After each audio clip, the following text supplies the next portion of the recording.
Olá, abençoados, graça e paz. Mais uma vez passando por aqui nesse canal Haroldo Lira CE, através do YouTube. Graça e paz a todos. Bem-vindos a mais uma reunião da Igreja de Cristo. Passando aqui na hora do almoço para deixar uma mensagem para os amados irmãos em Cristo Jesus. Eu louvo a Deus pela vida de vocês. Bem-vindo. Eu gostaria de ler para vocês aqui duas passagens aqui do Evangelho, as cartas, a Epístola de Paulo aos Tessalonicenses, e eu gostaria de ler para vocês aqui capítulo 4, o versículo 13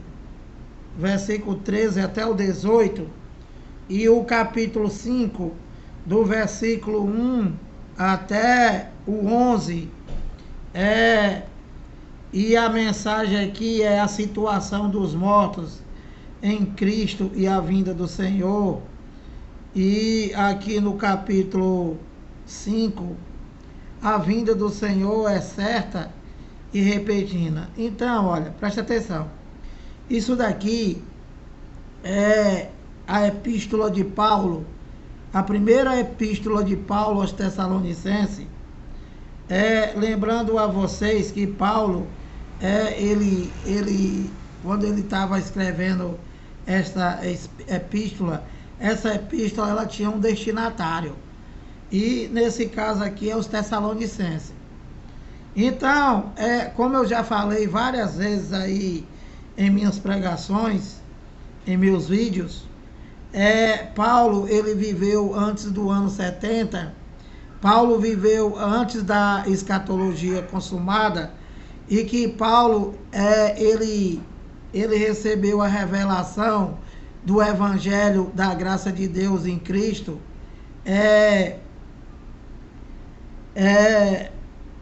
de Deus, e que Paulo, ele pregou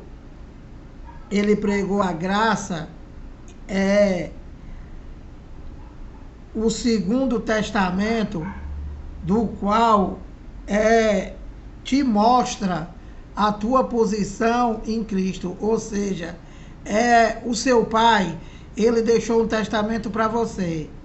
Então, se você não abrir esse testamento, você não vai saber qual foi as boas novas, o que foi que teu pai deixou para você. Então, o que acontece com os evangélicos? O que acontece com as religiões? Eles criaram uma doutrina de homem, criaram estatutos,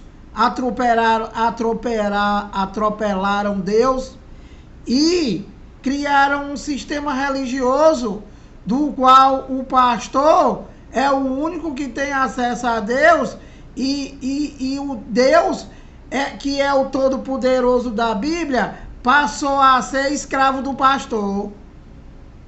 Como assim, Lira? O crente, o religioso, o evangélico, ele dá dinheiro para o pastor, e o pastor diz que o dinheiro é para Deus. Então, o pastor, ele é um intermediário perante Deus. Entende, meu amado? Em todos os sentidos. Em todos os sentidos. Então, o pastor é quem vai orar, o pastor é que vai dar ordem para Deus, para escrever o teu nome no livro da vida. Se tu não der o dízimo, ele vai interceder com Deus, para Deus apagar o teu nome do livro da vida. Meu amado, acorda, meu amado, acorda.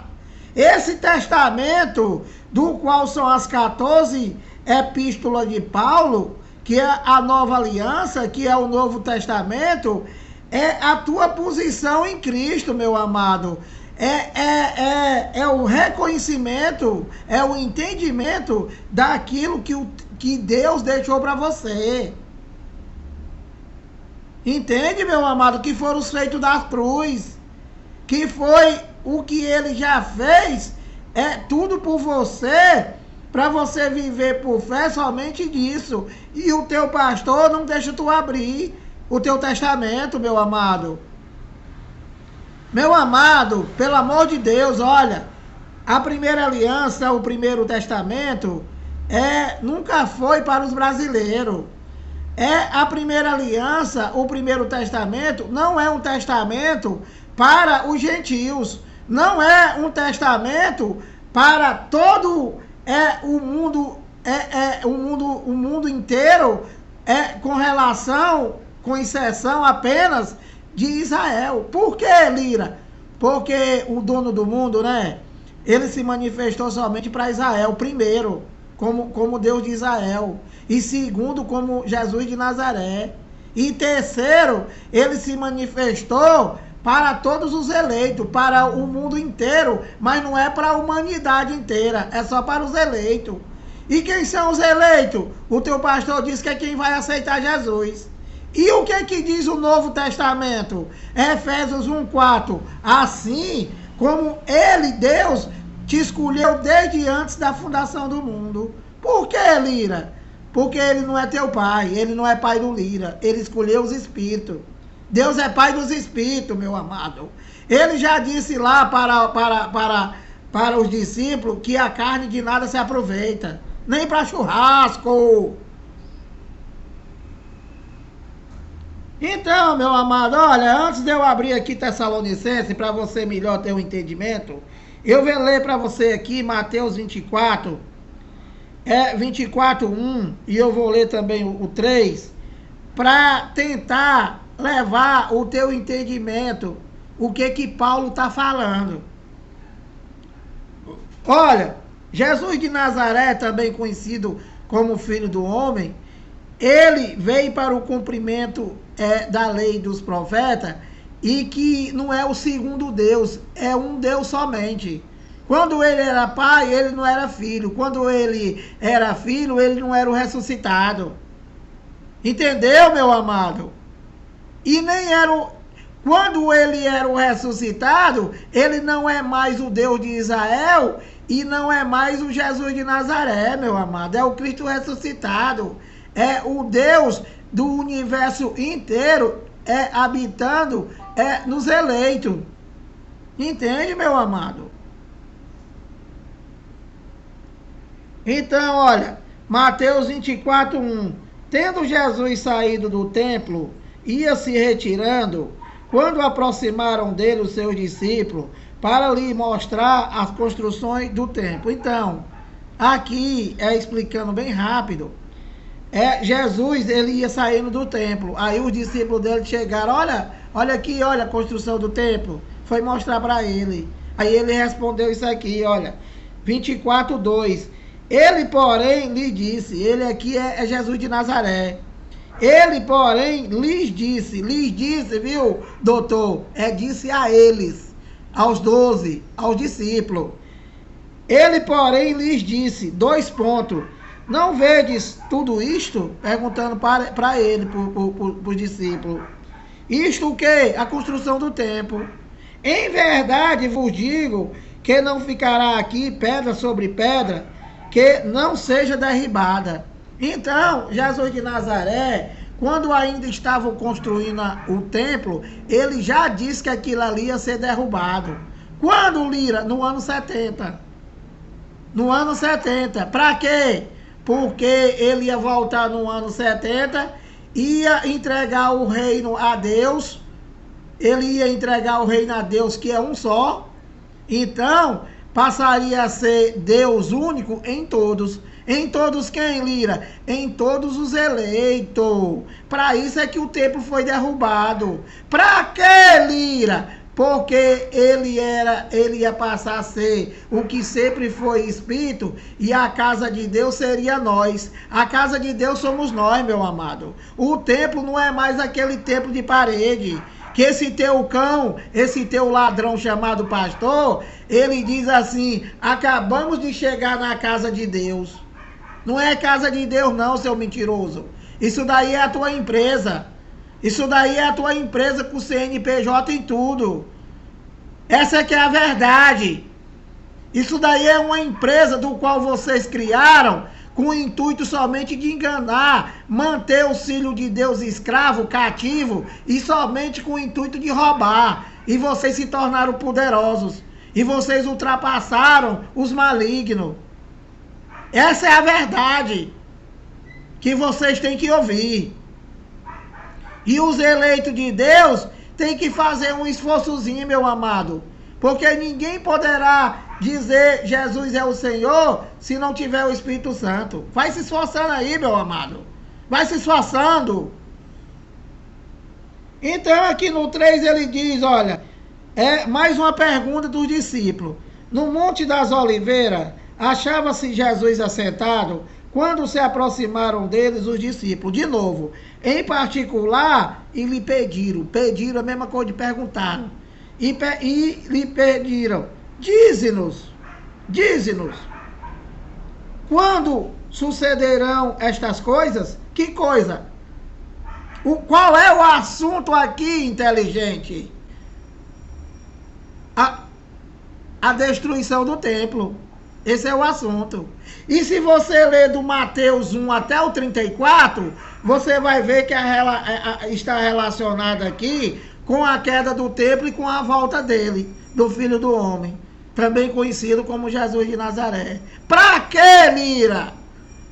Para o cumprimento da lei e do profeta, fisicamente, para pôr fim à lei, para pôr fim ao ministério de condenação e morte, para a ressuscitação dos corpos dos que dormiam do ano 33 para frente, e para se estabelecer uma nova aliança. Com a queda do templo, acabou lei, acabou pecado, acabou tudo. E daí para frente é só graça. Viver por fé. E que não tem mais lei, não existe mais lei. E não existe mais santuário de Deus como igreja. O santuário de Deus somos nós. E não tem mais lei. E a igreja é a de Cristo. Entende? A Israel celestial. Que é o quê? A junção do povo de Israel com o resto do mundo que se chama gentil. Assim, meu amado, assim. Sem ter estudo, sem nada. Que esse cão aí diz que é mentira. Mas não mostra a verdade, porque ele não sabe. Porque essa faculdade aqui não foi a que ele fez. A faculdade dele aí é só para roubar. Só para roubar, para enganar as pessoas e para tomar dinheiro dos esmoléus, dos catadores de lítio. Então, olha,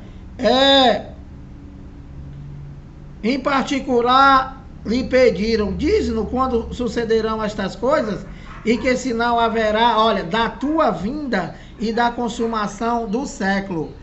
Do século, viu, seu monte de cão, seus montes de cãólogo. Século está no singular, não está no plural. Então, seu condenado, seu desgraçado, você não pode botar isso daqui para o futuro, como vocês botam.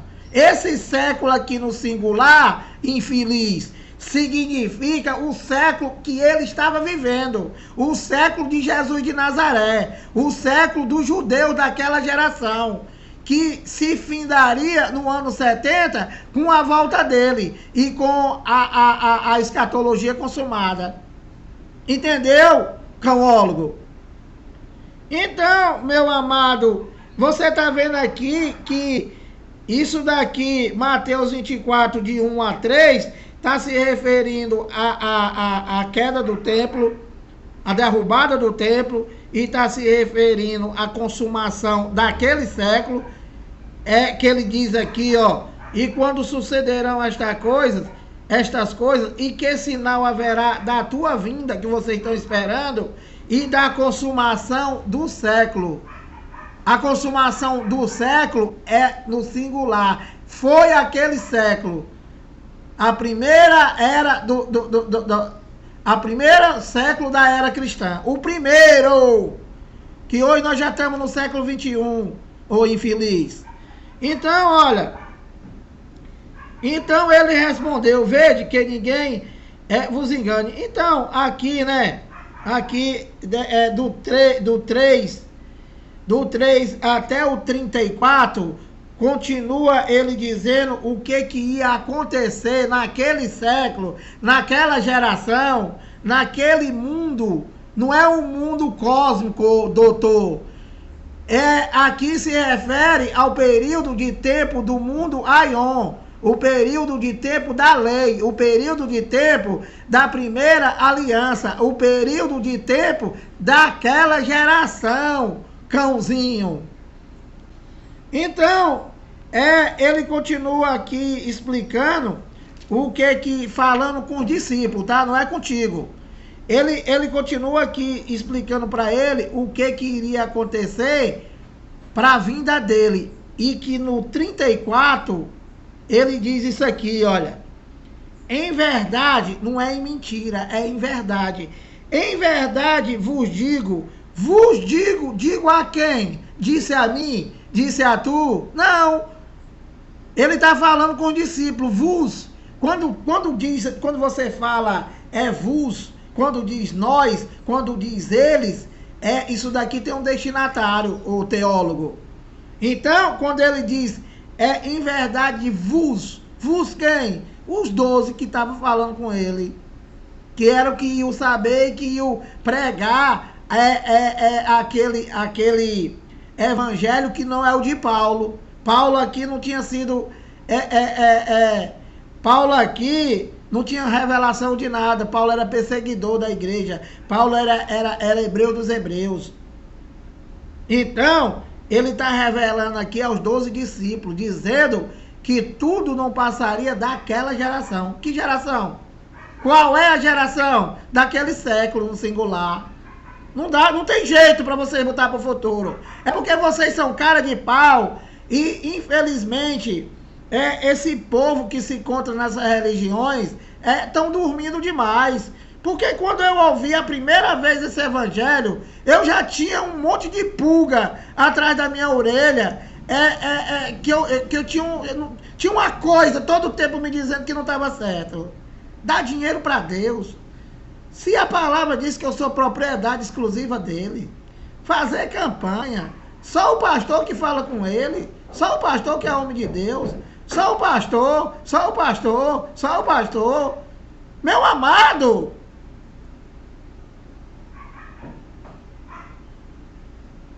então, meu amado, o povo de Deus está dormindo demais, meu amado, está dormindo demais.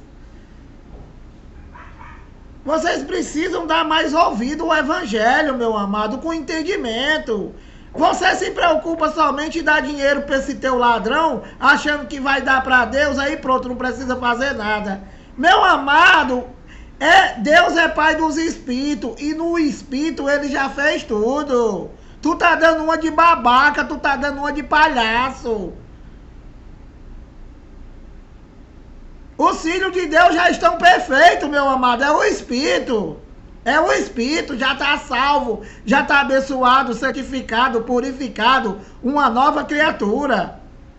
E na carne? Na carne você vai ter defeito tudo. Mas se tu abrir o Evangelho, tu vai aprender a mortificar a tua carne. Como? Andai no Espírito e jamais satisfareis a vontade da carne. E tudo que tu semear, você vai colher. E Lira quer dizer que eu já estou perfeito, eu não posso fazer, não é para mim fazer mais nada. Então eu posso matar, eu posso roubar, eu posso me prostituir.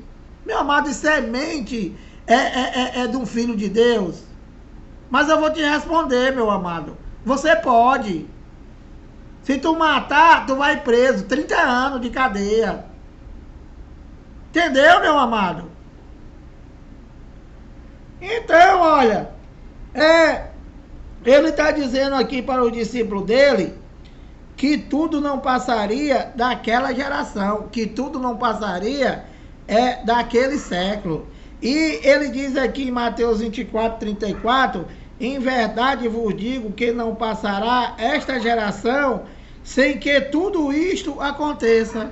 Aí o cara vai ler isso daqui, ó, que não vai dar para mim ler hoje, eu leio amanhã, ou de noite. A vinda do Senhor é certa e repentina. Aí o cara vai ler isso aqui e diz assim, ó: irmãos, relativamente ao tempo e à época, não há necessidade de que eu vos escreva. Paulo não está falando comigo, Paulo não está falando contigo. Como é que tu vai interpretar isso daqui dizendo assim, tá vendo aí, ó? Ele diz que não tem dia e não tem hora. Ele vem como ladrão. Aí você acredita que isso aqui é pro futuro. Se ele disse que não passava daquela geração, se ele disse que não passaria daquele século no singular, se Paulo está dizendo aqui que, olha, irmãos, relativamente aos tempos e a épocas, não há necessidade de que eu vos escreva. Então, Paulo está dizendo, meu abençoado, pelo amor de Deus, você tem a mente de Cristo, meu amado. Você é um eleito de Deus. Para pensar. As cartas de Paulo têm destinatário. Ele está falando com os Tessalonicenses. Ele está falando com os Tessalonicenses. Ele está dizendo, olha, com relação à época e hora, não precisa que eu vos diga, porque vocês já estão inteirados. Ou seja, eles estavam sabendo o que, Lira? Olha, eles estavam sabendo que ele voltaria qualquer dia, qualquer hora, qualquer minuto, qualquer segundo. Mas quando, Lira? Naquela geração, meu amado. Não ia passar daquela geração. E qual é a geração? Do ano 70. Essa geração do qual ele está falando aqui se findaria no ano 70. Então, meu amado, presta atenção, pelo amor de Jesus. A tua mãe está grávida do irmão teu. Ela vai ter esse menino com 9 meses. Mas, meu amado, você não sabe o dia, você não sabe a hora, você não sabe o minuto, você não sabe o segundo, abençoado. Entenda isso, pelo amor de Deus. Mas não vai passar de 9 meses. Então, abençoado, 22 minutos, olha, amanhã ou hoje de noite, vou decidir, eu vou ler isso daqui para você explicar, tá? Que tem a ver com o que eu acabei de ler para vocês. 22 minutos já, vou parando por aqui, pedindo que você se inscreva aí no canal, dá o like, compartilha a mensagem. Toma um banho toma um banho com água bem gelada, com água quase congelada, para ver se essa tua mente abre, meu amado. Graça e paz.